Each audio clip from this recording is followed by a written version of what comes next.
Okay.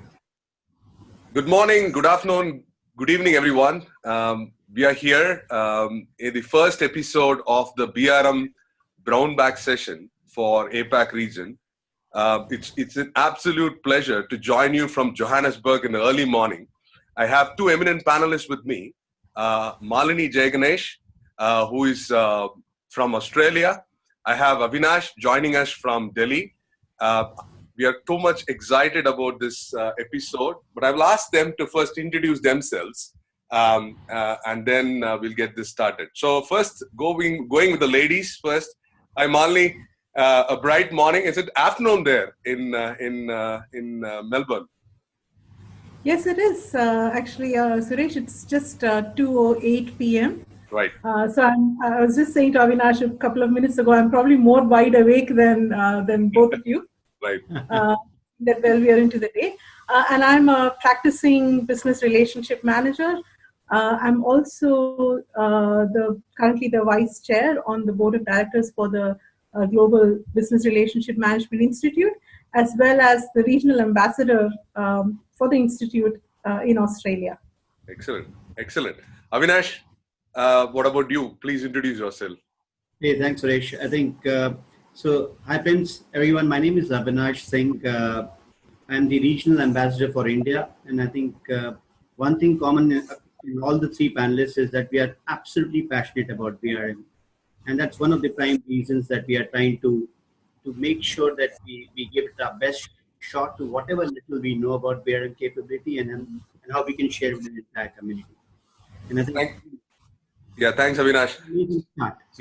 Yeah. So absolutely. I think about myself, my name is Suresh GP. I'm also the regional ambassador for Asia Pacific for BRM Institute. Have been institute associated with BRM Institute for the now about 3 years time now.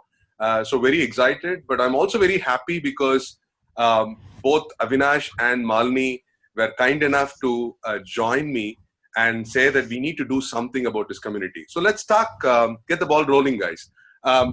What do you think would be how do you see this episodes being useful for the community adoption? What do you think that this should address? I mean, what are the thoughts? Because you meet a lot of people, clients, internal people. So Avinash, let's start with you. What do you think should be the episode helping to address that? What is your thought process? I think if you look at the amount of awareness and the amount of curiosity that Business Relationship Management Institute and the BRM body of knowledge is creating in North America, typically, Suresh. I think in India and in the APAC region, typically, we think that awareness level is not at the same level, right? I think, and all of us agree as consultants and practitioners that awareness precedes adoption.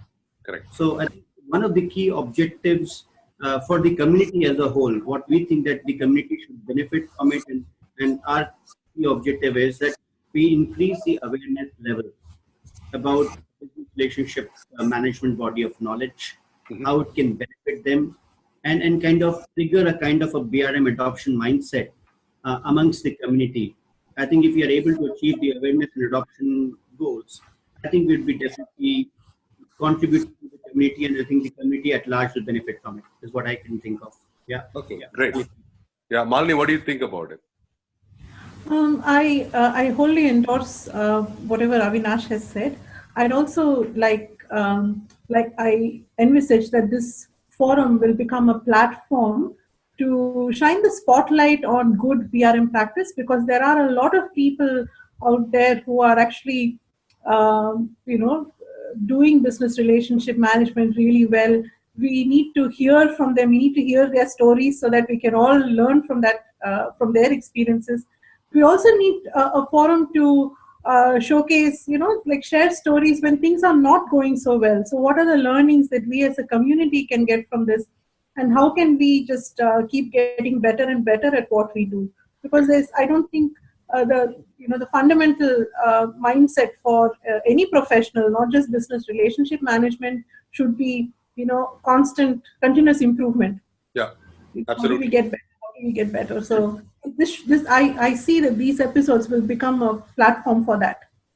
Excellent. So I also think that there's a lot of demyths around, what BRM is, because there's a lot of competing roles like engagement manager, account manager, client relationship manager. People get, baffled by the way the number of lexicons come across. So to even demystify the scope within a BRM, provided in an internal organization to an external customer facing environment, because some of the people give a lot more importance to customer facing scenarios, but it's not really. There's a lot of captive units. There are a lot of internal businesses that require BRM as a capability. So even unearthing or evangelizing the whole aspect is an important aspect, because we still try to look at customer facing towards that. So I hope with these episodes with practitioners like you guys come here and talk about, we'll be able to do that. Now, start. Suresh, I just one point to add. I think for the community, I think we want to make sure that they understand that it's not just one-off episode that we are in. There will be multiple series of episodes coming their way. Correct. Yeah. So just to start, and they can look forward to a lot of discussions going around business relations. Absolutely, and we also encourage our viewers to say or comment about what would be some of the aspects that you want to discuss, some of the challenges, because I think that's the only way we all learn. The problems exist all over. I mean, in Johannesburg, in Africa, when I came in, some of the challenges that I had in Asia still persist here as well. So it's the same thing irrespective of demographics, industry. So that is really thing to do that. Now, let's start the context in terms of challenges that we are seeing in talking with the C-level audience, the business itself. And Malini, coming from what you talked about, business IT being disconnected just a few minutes back, what do you think is the common challenges that you see surfacing in your part of the world? In Australia, that you have met a lot of people. What do you think is actually surfacing as the real challenge for business and IT to work together? I think there's a growing recognition among very senior management, both in business and also in IT. Because if you're speaking in the context of IT, for example, that there's a growing recognition that there's a disconnect between business and IT, and that something needs to be done. There is an imperative to close that gap. Okay. And if people are not already doing something to address that, then they're already behind the game. Yeah. They are going to play catch up. I think that's something that I see, because every forum that I go to, people are talking about, how do we actually bridge this gap? How do we bridge this gap? Or that there is a gap. And I'm hearing more and more people saying that. They may articulate it in different ways, but it all comes down to that. Correct. So Avinash, you meet a lot of CIOs, CXOs, and you've been also doing some of these BRM trainings as well. What has been your perception? What's their thought process? Do they see that a BRM should be the? Why do you want to even do that? I mean, what's been your experience? Yeah, I think what Malini mentioned, in addition to that, there are a couple of points that come to my mind, Suresh. One point for sure is that digital transformation being one of the key strategic levers for the enterprise-wide transformation. Mm-hmm. There's a lot of dependency from, or there's a lot of need for strong bonding between business partners and internal IT partners. IT as the focus, right? Mm-hmm. We understand that gone are the days where the IT was just a simple back office function. You ask for something to done and they'll get it done. So I think with the awareness and with the key focus on digital transformation, a lot of CXOs are thinking about how they can leverage upon IT, internal IT providers and partners to kind of beat the competition from a growth and an innovation and market share perspective. Right. So from that angle, I think IT somewhere has to get out of their ostrich syndrome, if I can say so. Again, I think it's an ostrich syndrome because they're too inward looking, focusing on technology elements of it and focusing on how things can work in their factory, IT factory itself. Yeah. I think they have to be more outward looking, not only in the organization, but across the industry as well. Yeah. And that's where the need for BRM is, where we feel that there's some disconnect between IT and business. Yep. The relationship is very transactional at most of the times. There is no rhythm. There's no strategic thinking revolving around IT as such. And I think that is one of the pain areas that we have come across organizations which are trying to adopt BRM, or they have already matured to a certain level. That was a key lever for thinking about them. So digital transformation, transactional relationship is one of the key drivers that I think is kind of driving the BRM adoption based on my experience. Right. I think that's a good one. Malini, on your parts towards common drivers, right? In terms of what do you see as part of what are the drivers that led to establishment of BRM role in your own experience? It could be because you've worked on public sector, private sectors. What has been your thing about the real need to establish BRM as a role? So I think it's exactly what Avinash said, that the corporate functions, IT, HR, finance, etc., they are no longer just supporting functions in the creation of value in the organization. Where in the 1980s and 90s, Michael Porter's value chain for the organization, that concept was very popular, and you always saw these corporate functions as being separate to the actual value creation, and these were just seen at the top as a support function almost. Yes, right. But today, say with technology, it has become very much part of part of the value that is created, and also it's become very much part of the customer experience. Right. Absolutely. So you can't.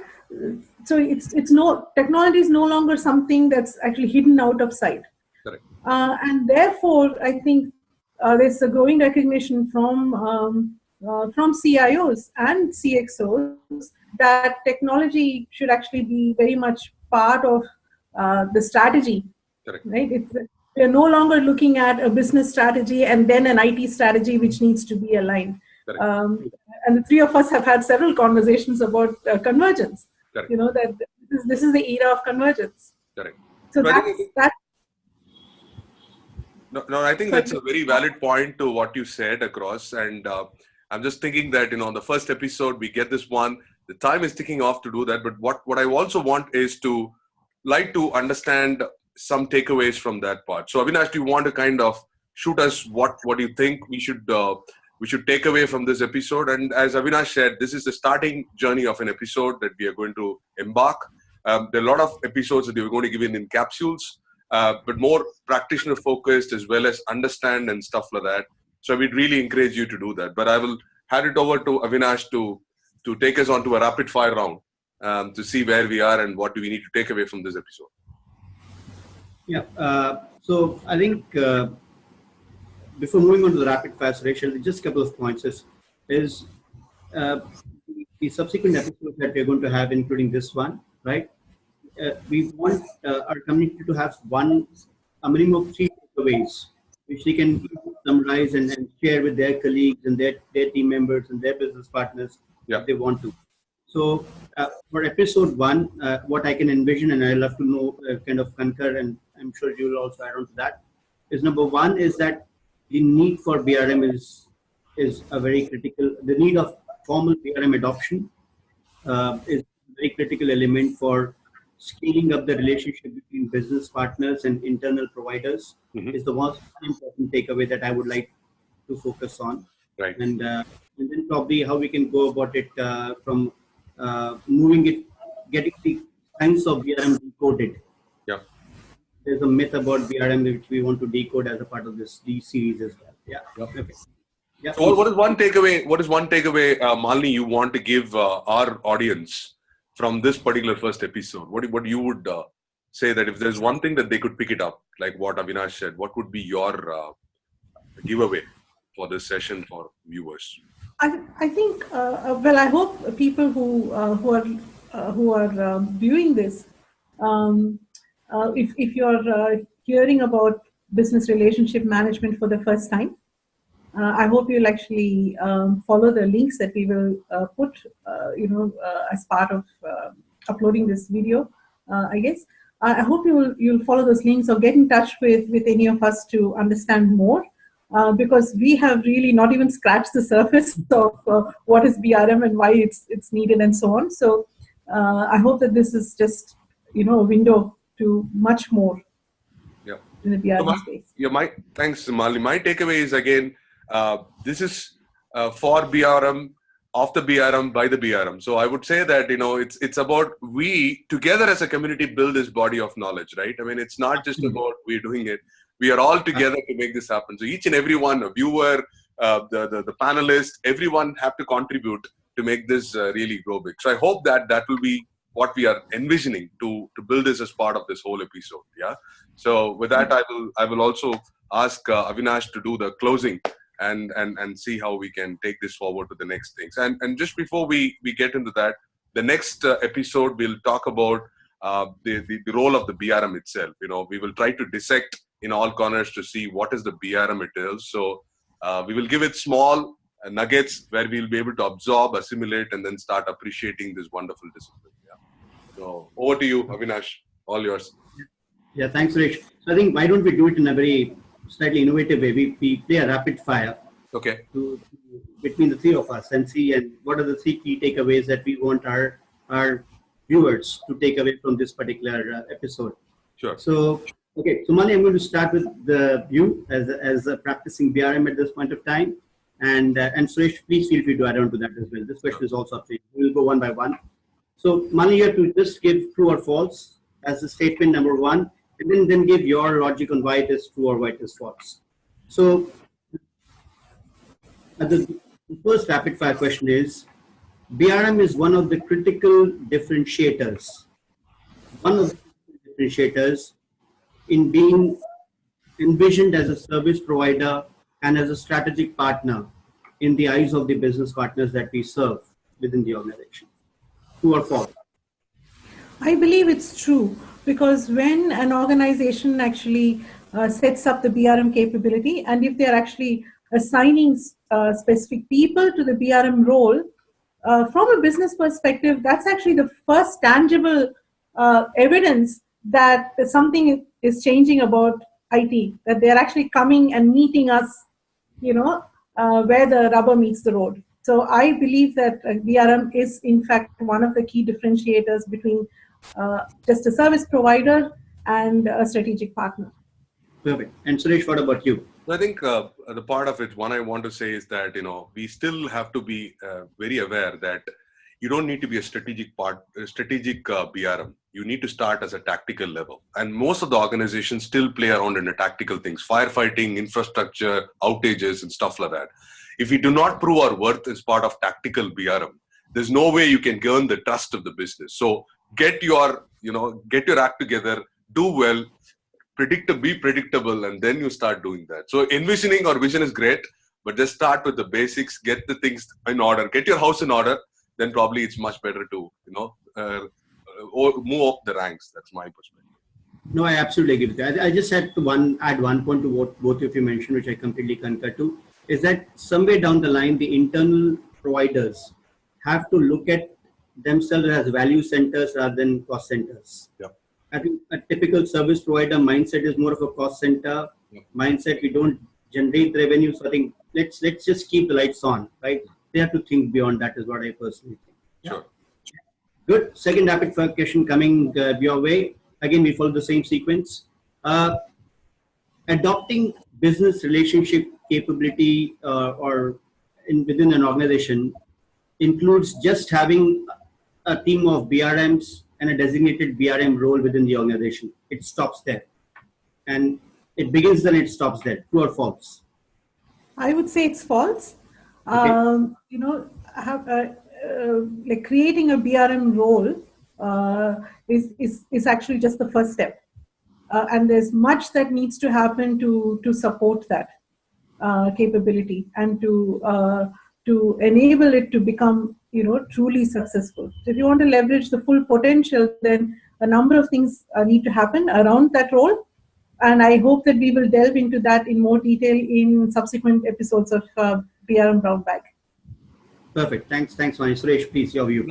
I think I look at this one, the BRM as a role is not something that it's a formal role that you can just think about in many of the organizations, because many of the organizations have resource constraint. They don't have an opportunity to have a formalized BRM role, though they understand the value. So what they do is they call it by some other names. So I think you need to still resonate with the principles of what the BRM Bach even says across. So it's an essential that it doesn't mean that you can only do BRM when you have a title called BRM. So that's a wrong notion. As long as you get some kind of authority or empowerment that you can do, you can still play around to do that. You might be called a service delivery manager, service manager, which is still okay. So let's not be too much obsessed by the role called BRM, because in reality, it doesn't happen. So we need to kind of get this particular thing wherever you are and then start lifting up. That's my another take towards what Malini said. Oh, absolutely. I think I completely agree with that. I think my viewpoint on that, Suresh and Malini, is that every organization consciously or subconsciously is following BRM at different levels of maturity, not purposefully or not being deliberately practicing the body of knowledge, but everyone is doing it, right? I think the value of our role is probably brings in an element of focus to it, but that's a means to the end, not the end itself. Correct. So there are multiple components, as Malini pointed out. We'll talk in the forthcoming sessions, which will say that BRM capability is equal to X plus Y plus Z. And BRM role is a kind of an X only. The Y and Z will follow as we move forward. Yeah, perfect. The third rapid fire is, and Suresh, I think we as consultants come across this a lot. When we introduce the concept of BRM, Malini, in any of the organizations where we are trying to showcase what BRM does, they think that BRM is by virtue of experience. And in a very simple statement, the statement for rapid fire question number 3 is that business relationship management is an art. True or false? What's the view open? I would say to just say that it's an art form is probably false. It is both an art form and a science form. Yeah. So some parts of it, like what Suresh and you were alluding to before, you need to get some of the basics right? The tactical BRM part of it. There's much in that space that's actually more scientific than art, right? And as you progressively move more and more to strategic partnering, you see more of the art coming through, because you need to have tact, diplomacy, you need to have strategic thinking, etc., which is probably tending a little bit more towards the art side. But then again, it needs to be grounded in some methodologies. You do need to have your feet grounded in today in order to be able to look forward to tomorrow. So when you look at it from that perspective, there is a little bit of science too. So it's a blend of both. Yeah, perfect. Suresh, please, your view. In my opinion, it's an art. I'll tell you why. The reason why I'm telling it's an art is, you need to be a craftsman. The craftsman is actually, you cannot do craftsman without having the basic knowledge. So you need to still have science behind that, right? You need to have the logic, you need to have the fundamentals right. But I want to be kind of portraying someone whom you can just get mesmerized.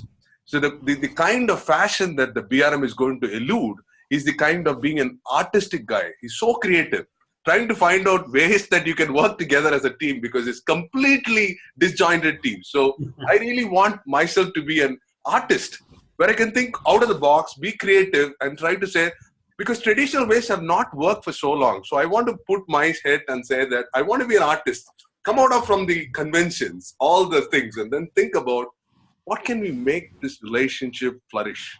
How can I nurture this partnership to go to the next level? So for me, I want to play the role of the artist. Of course, if I don't have the background of the knowledge and the science, I would not do it well. But my intent is to be a good craftsman, where you all get mesmerized about Michelangelo rather than the other people who do that. That's my take. Just the second bit of. I can see we are going to have some robust discussions about this sort of thing, because Michelangelo actually spent quite a lot of time doing scientific studies so that he could do art form really well. Right. This is really interesting. For rapid fire question 3, we are getting to different answers. So one believes it's both an art and science. One says it's primarily an art, science included. Okay, let me give a kind of a third answer for that. I think it depends upon the BRM adoption journey and at what juncture you are. I think when we identify a BRM champion within an organization, right, I think it's the art and the way he catalyzes the entire team in the initial phases of adoption on getting it in the right way. Right? I think how we can mesmerize, how can you demonstrate value, what innovative tools and methods and communication channels that he broadcasts the BRM adoption. But gradually as he moved forward towards the adoption and kind of making BRM as the DNA of the organization, that's where the science kind of outweighs the art side of it to a certain extent. Where Absolutely. then processes, the tools, the techniques, they kind of formalize the charisma that you have built when we are kind of trigger the BRM adoption journey. And then we are trying to make and establish and sustain the BRM adoption journey. And then again, when you want to go to the next level of maturity, again, the art takes over. And it's a kind of a cyclical journey based on my experience. We have 3 different answers. Yeah, I love it. I think that's a great one. Thanks, Avinash, for keeping us into do that. So we're almost coming to the end of the first episode. A great start to our episode. Thanks to Malini and Avinash who came over to do that. And we guys are going to be, you're going to see these 3 faces again and again, right? I mean, we started off the first episode, but then we'll actually start getting more episodes there to do that. So stay tuned to us, and we will definitely solicit your feedback and comments. And I think together we can make this community grow big. So with that, I will thank once again Malini, Avinash, for taking time during your Saturday and joining us. And we hope that our viewers and our community will get benefited by this discussion. So with that, I want to say goodbye to everyone, and we hope to see you in the next episode thing across. Yeah. Perfect. Thanks, Suresh. I think it was very early morning for you. I think good that you can, and glad that you can join this. Right. Thanks, Malini. Thank you. Fantastic. Yeah. Thank you. Perfect. Take care.